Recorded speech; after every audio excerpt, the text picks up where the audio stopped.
Hi, it's Dr. Lori, the PhD Antiques Appraiser. I'm back with more real bargains. These are the objects that people are finding at thrift stores, yard sales, estate sales, all over.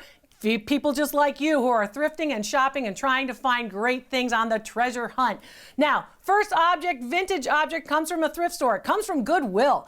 It was told to me, this story, during a video call. So I had a video call, and the person on the video call, he said to me, Dr. Lori, you know, I saw one of these vases on one of your real bargains, and it doesn't look like the one that was on your video. And I said, what do you mean you saw one of these vases, but it doesn't look like the one that was on the video?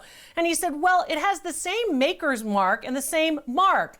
This is what I want you to remember. Look for the marks. The marks are going to help you, but I want you to understand what the object looks like too. So don't only rely on the marks. Look for them, match them up, sure, but make sure that you look at the object itself too. That's what experts like me do. So he's at the thrift store, he's at Goodwill, he sees the piece and he says to himself, well, I guess I'm going to take a chance on it because the other one that had this mark that Dr. Lori had on the channel was pretty valuable. They're both Boch Freres, or Boch brothers from of course, Belgium, you know, the French, basically vases. And this one is sometimes called a chateau vase. These vases are, of course, ceramic, and they are hand painted, and they're beautifully decorated, and they have a very prominent mark on the underside. So you want to look for that. And you want to also look for good condition. Condition is to antiques, what location is to real estate, always has to be in good shape.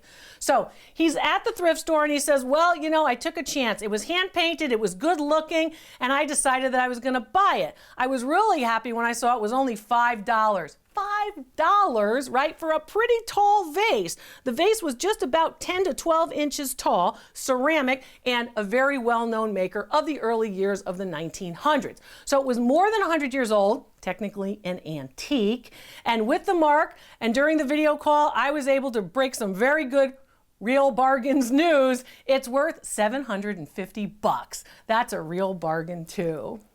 This next real bargain comes from a video call, and it was from an estate sale purchase. So the estate sale, my client went to an estate sale and she said, I buy a lot of things and I try to buy the things that look like the highest quality. I don't only stay to one category. Now, I oftentimes tell you to stay to a category because you'll start to learn more about that category. You'll become more expert in that category and it will help you. But she's comfortable buying, you know, the best quality of the estate sale. And she says, I can find that no matter when I go. I don't have to go very early. I can go later too. I've learned that from you, Dr. Lori. I say, oh, great. So she finds this piece and she says, I don't know anything about it. I guess it's Murano. Now, this is sort of the immediate, if it's glass, then it's Murano. Not everything is Murano. This piece does have the style and the look, of course, of Murano. This particular piece, however, was signed. When you're looking, I like to teach you in these what to look for. When you're looking at these pieces, I want you to take a look and I want you to try to identify and look at the actual signature. And try, as you can, to look at it and to try to understand what the signature means. Sometimes these signatures will be a name, sometimes they'll be initials, sometimes they'll be a first initial and a last name. Sometimes they'll be first initial, last name, a date, or a mark, or a number, or a letter, all meaning something else, has something to do with the production of the piece. So all those little marks or all those little initials are telling you something about the piece. It basically goes back to the origin story, as they would say in Star Wars, right? So that kind of thing. This particular piece is a Stuart Abelman Swan, and it is a actual, of course, blown glass swan, beautifully done. If you turn it over, you can see the smooth pontil where the blowpipe was. You can see the whole thing. It's really very nicely made. It has a nice form, which does remind you of Murano or the great Italian glass pieces. And it's relatively small, not all that high, probably about 6 to 8 inches tall. A nice sculpture in, of course, art glass. Art glass, very, very hot. Lots of people are looking for it, and lots of people are collecting it for themselves, or they are using it, buying it at thrift stores, buying it at estate sales, and of course, selling it. My reselling tips are here too. This one, signed piece, art glass, well-known maker, obviously a good piece, only $1 at this particular estate sale, $1. So for $1, she decided that she was going to, in fact, add it to a larger group of pieces that she was buying at the estate sale. This is a good idea. You know, you see a lot of pieces and you start to go, okay, well, I can afford to buy a couple of more. And of course, use that as a negotiation tactic when you get to, again, checking out or buying all your pieces. Oh, I bought so many. Can you give me a little bit of money back? Even if it's a couple dollars off. You know, a couple dollars off is still, again, a good way to negotiate. Be polite. And of course, if you have cash, people always like cash. Having said that, this is one of the pieces that really was a very good estate sale find. The glass Swan was purchased for $1 and it's worth $250. It was a really nice piece, even though it wasn't a piece of Murano. This next piece, well, the last piece didn't come from Italy. This particular piece did. This particular piece is a thrift store bargain that was found at Habitat for Humanity, the thrift store. So a lot of pieces when you go into Habitat, just like Goodwill or Salvation Army, Care and Share gift shops, all different ones, all different thrift stores, even the small mom and pop gift shops that you see for like the Junior League or hospitals or those kinds of things, or for animal shelters, they're all different types. But this particular one from Habitat for Humanity oftentimes has furniture. So if you're looking for furniture of a particular time period, a lot of furniture from the early 20th century, the mid-century modern stuff ends up being donated to Habitat. It's very, very common all across the United States. Having said that, this is what this video caller actually purchased. She purchased two pieces. She purchased them for $60 each. One's a console table, sometimes called an entryway table. So the table is supported by the top shelf. In this case, it's marble. And then it has these Italian 8 columns and a bar across the bottom for support. So it's a console table. It's a type of table that you'll see in an entry foyer. You put your keys on it, your gloves, maybe whatever you're carrying, you know, maybe your tablet or your cell phone. And then usually there's a mirror on top of it. Well, she said when she went into Habitat that she saw the table, but the mirror wasn't right with it. And she knew that a table like this needed to be supported up against a wall. She understood that it was mid-century modern looking, but it looked pretty Italian. So it didn't look like the streamlined design pieces of the mid-century modern, but she understood that it did look like classical Rome. Having said that, she liked the table and she started looking around and she was thrilled when she found the matching mirror. Both pieces are by an Italian designer of the 1950s called Giovannini. And Giovannini made these pieces that related to the great ruins, of course, of ancient Rome, but they also have a Regency, California Regency style flair. And you could see it here in the nice arch, that rounded Renaissance arch with a lot of elements that are decorative, applied ornament on that mirror, and also, of course, the nice columns that relate to the Italian style on the console table. Having said that, this particular entryway table and the mirror are really a great thrift store find. Now, they're big pieces of furniture. The mirror, and mirrors can be really hot. If you know anything about reselling furniture, mirrors are very, very hot. They sell for a lot. So if you haven't looked for a mirror, don't pass by a mirror too quickly at your next thrift store shopping spree, because a mirror might make you a lot of money. And that's some of the things I like to tell you about here. What to look for? I want you to look for those dramatic forms. I want you to look for these forms that relate to looking at the Renaissance or looking at, of course, the ancient Romans as well. This piece, both of them $60 each. They're a real bargain. They're worth, wait for it, for the set, $1,250. That's about $650 each. So wonderful example for her $60 investment each. The set, she paid $120, and for the set, it's worth $1,250. Just about 10% is what she paid. That's where you want to be with your thrift store shopping. And of course, reselling it, she's going to have to resell it and think about shipping, but think about trying to resell it locally or someone who's in driving distance. So you've got to market it a little bit differently than you would if you were selling a small piece that you could just ship. That's a real bargain too. This next real bargain comes from Italy. This real bargain is a beautiful example, and it tells you just a little something about human nature. This real bargain is, of course, a flea market find. I met this client during a video call, and she called me and she said, "Dr. Laura, I want to talk to you about my day at the flea market." I said, well, what happened at the flea market? She goes, I walked in and I saw this piece, and it was the first vendor at the flea market. I walked into the flea market and there was the table and there was the piece. And I thought, I can't carry this. I just started. I don't know what I'm going to find. I'm going to have to carry that around all day. I really like it, but I don't know. So I said, well, what was he asking for? He said he was asking $35. And I just thought, well, I really don't want to carry it. Had really not a lot to do with the asking price at the flea market. She just didn't want to carry it right from the start. She said, I'm going to carry it all day. Okay, first of all, get a tote bag, right? We have tote bags. Get a tote bag so you can do this, because she was pretty lucky. She shopped around all day and she came back and it was still there. Doesn't always happen, but she walked and she looked and she found it. So, but after the day went by, here's the other thing that happens once the day goes by and you're shopping. Price came down because the seller couldn't sell it. So when he saw her getting ready to leave, he said, hey, you know what? This piece is still here. I might offer it to you at a lower price. Let's talk about what it is. If you look at this piece, it of course is a piece of Millefiori in the Murano glass style of the great, of course, Venetian glassmakers. When you look at the piece, there is not any marking on it that indicates Murano. There's not a label, there's not any other indicator. If you look at the bottom though, there's a couple of things that I want you to know what to look for, and here's one of them.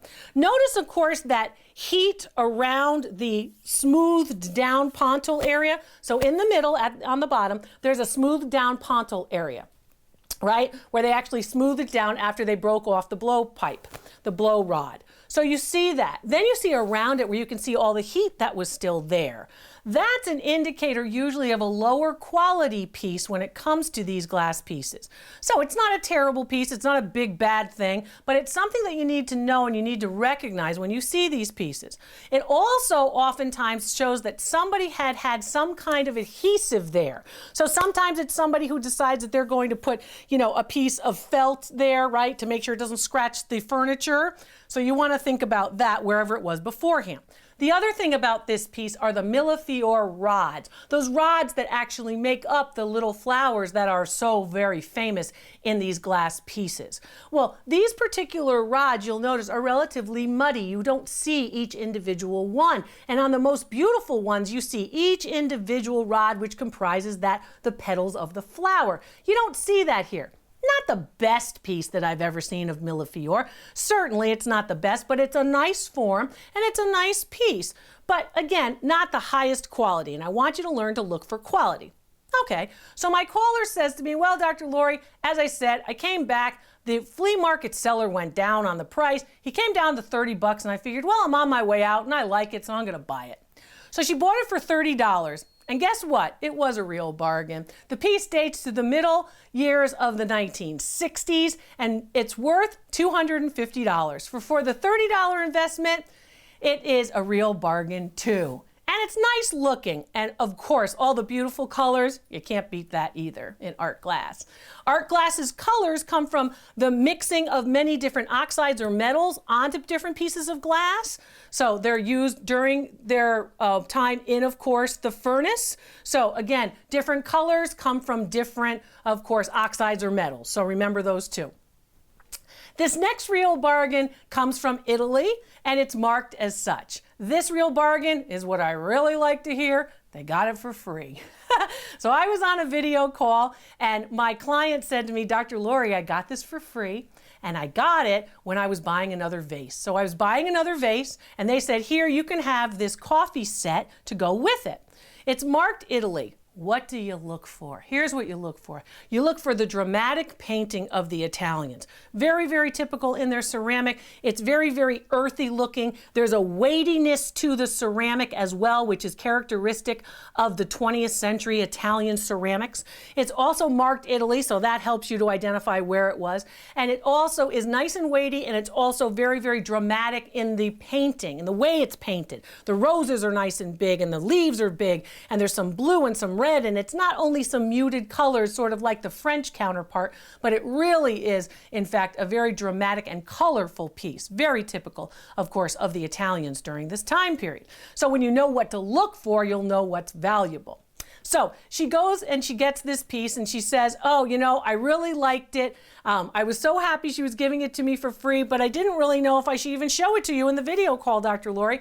It has 6 cups, 6 saucers, a creamer, a sugar bowl with a lid, and the coffee pot with the lid. Remember, a coffee pot is longer and slender, right? And it has a lid. A teapot is usually short and stout, right? With a lid. So she had all the pieces and they gave them all the pieces and that was great. And this particular piece was free. So when I evaluated it for her, the whole set, her whole coffee set, which dates of course to the middle years of the 20th century too, mid-century modern as well from Italy, $300. That's a real bargain too. That's what it's worth, 300 bucks. I like it. This next real bargain is not Italian. We had a lot of Italian pieces, but now we're going to move over to Limoges, France, and you probably recognize it. This piece came from a Priority Ask Dr. Lori member. Those are the members who I make a priority. They, of course, can send in unlimited objects for a particular amount of time during my subscription service. And of course, it's a wonderful way to get a lot of things in a collection or a lot of things in an estate evaluated for a low price. Happy to do it. Having said that, this piece was something one of my priority members said, I picked this up at a thrift store. I knew immediately when I saw the condition that it had to be something good. The other thing about this and what to look for is the color of the clay. The bright, white, beautifully glazed Limoges porcelain.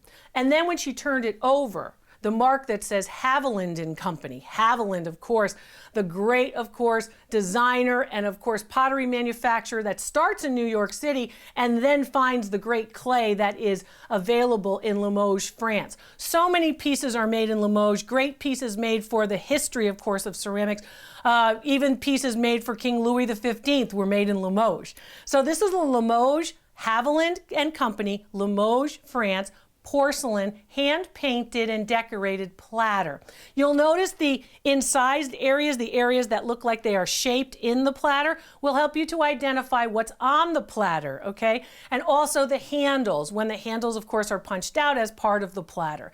Beautiful example and a wonderful piece. It had no crazing, no problems, no chips, no cracks, none of that heat change that we typically see with temperature and humidity changes in this piece. Really a beautiful piece of Limoges.